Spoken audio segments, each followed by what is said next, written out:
착하게 살면 손해라고요? 당신이 세상에 지쳐 혼자 있고 싶은 진짜 이유. 세상이 시끄러울수록 사람은 점점 더 자신을 숨기며 살아가게 됩니다.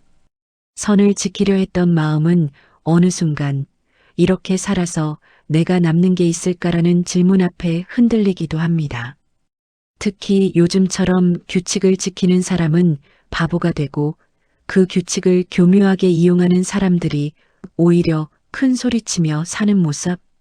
진심보다는 계산이 빠르고 선의보다는 권력이 먼저 움직이는 장면들을 보면 나도 모르게 가슴 밑바닥에서 허무함이 올라옵니다. 하지만 한 가지는 꼭 기억하셨으면 합니다. 세상이 악해졌다는 사실보다 더 중요한 건 그 안에서도 아직 누군가는 끝까지 사람다움을 잃지 않으려 애쓰고 있다는 것입니다. 당신이 느끼는 그 무력감과 분노는 당신이 약해서가 아니라 오히려 당신의 마음이 그만큼 올바르기 때문에 생기는 신호입니다. 오늘 이 영상이 끝날 때쯤엔 흔들리던 당신의 마음이 조금은 단단하게 뿌리 내릴 수 있기를 바랍니다. 마음이 어수선할 때는 세상의 소음들이 자꾸만 마음 깊숙한 곳까지 비집고 들어오는 것처럼 느껴질 때가 있습니다. 내가 특별히 잘못한 게 없어도 세상에 흔들리는 이야기들과 사람들의 날선 감정들 틈에 끼어 있다 보면 내 영혼도 같이 닳고 해지는 기분이 듭니다. 그런데 여러분, 그거 아세요? 선하게 산다는 건 결코 무조건 참고 당하며 살라는 뜻이 아닙니다. 오히려 나라는 사람을 잃어버리지 않으려고 끝까지 마음을 붙드는 것. 그게 어쩌면 세상에서 가장 치열한 싸움이자 선택에 가깝습니다. 그래서 이제는 우리 마음가짐을 조금 바꿔야 합니다. 무조건 착하게만 살아야 한다는 강박보다는 나를 지키면서도 사람다움을 잃지 말자는 마음이 훨씬 더 중요합니다. 나를 무너뜨리면서까지 지키는 선함은 결국 나를 병들게 하지만 나를 먼저 단단하게 지켜낸 뒤에 품는 마음은 그 누구도 함부로 이용할 수 없는 고귀한 힘이 되기 때문입니다. 가끔은 아무 말도 하기 싫고 누구도 만나지 않은 채 혼자 지내는 시간이 편하게 느껴질 때가 있습니다. 그건 당신이 외톨이가 되려는 게 아니라 세상에 쏟아부었던 에너지를 다시 나에게로 돌려주려는 마음의 신호일 겁니다.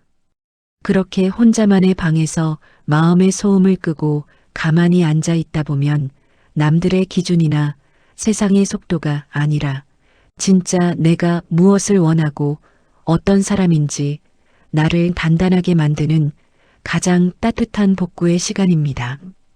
잠시 흔들릴 수는 있어도 끝내 무너지지 않는 사람은 세상에 휩쓸리지 않고 자기 중심을 지키는 사람입니다. 중심을 지킨다는 건 세상의 속도에 맞춰 억지로 달리는 게 아니라 내 보폭이 얼마큼인지 정확히 알고 걷는 것을 의미합니다. 때로는 남들보다 뒤처지는 것 같아 불안할 수도 있고 나만 멈춰 서 있는 것 같아 초조해질 때도 있겠죠. 하지만 기억하세요.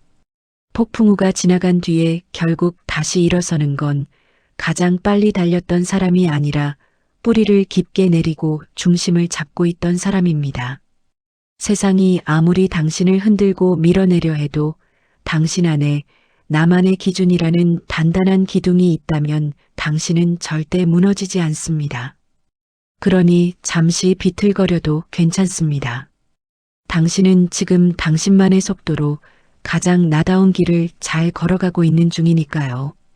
사실 세상을 바꾸는 것보다 더 힘든 게 내 마음의 온도를 지키는 일입니다.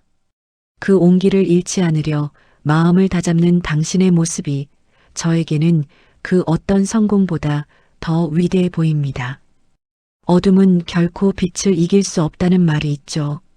이 말이 정말 빛이 어둠보다 압도적으로 강해서 나온 말일까요? 저는 그렇게 생각하지 않습니다. 적어도 당신의 마음속에는 어둠이 깃들 자리가 없기 때문입니다. 비록 세상 전체를 환하게 밝히지 못하더라도 당신이 그 빛을 포기하지 않는 한 세상은 당신을 절대로 이길 수 없습니다. 그러니 세상의 소음이 당신을 흔들 때마다 당신 안의 그 작은 등불을 믿어주세요. 오늘도 당신이 무너지지 않고 그 빛을 지키고 있는 한 당신이 지켜낸 온기가 누군가에겐 내일을 살아갈 빛이 됩니다. 마리온기입니다.